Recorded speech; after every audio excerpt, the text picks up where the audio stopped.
তালাক এটা যদি আপনি একবার মুখে দিয়ে ফেলেন, এরপরে যদি দুনিয়ার সমস্ত আলেমদের কাছে ঘুরে বেড়ান, তালাক হয়ে যাওয়ার মতো যদি একবার বলে ফেলেন, এরপরে বলেন হুজুর আমি সরি, তালাকটা এটা হয় না, এটাকে বাতিল ঘোষণা দেন, দুনিয়ার সমস্ত হুজুর মিলেও বাতিল ঘোষণা দিতে পারবে?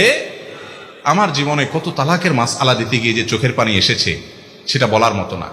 অনেক দেখেছি যুবক, কি সুন্দর যুবক, জুমার পরে দাঁড়িয়ে আছে হুজুর মাসআলার জন্য, অনেক কষ্টে আসছে সাক্ষাৎ করতে। বিস্তারিত শোনার পরে বললাম, ভাই তালাক তো যেই পরিমাণ দিছেন সারা জীবনে, তাতে সম্পর্ক বহুত আগেই শেষ, আর ঘর করতে পারবেন না। তখন চোখ দিয়ে পানি ছেড়ে দেয় যুবক, ছল ছল করে, হুজুর কোনো উপায় নাই? না ভাই কোনো উপায় নেই।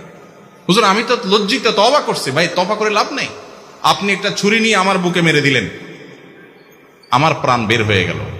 এরপর আপনি যদি জিহ্বা কামড় দিয়ে বলেন ও সরি আমার তো ভুল হয়ে গেছে, আমি কি জীবিত হব? তালাকটা এরকম।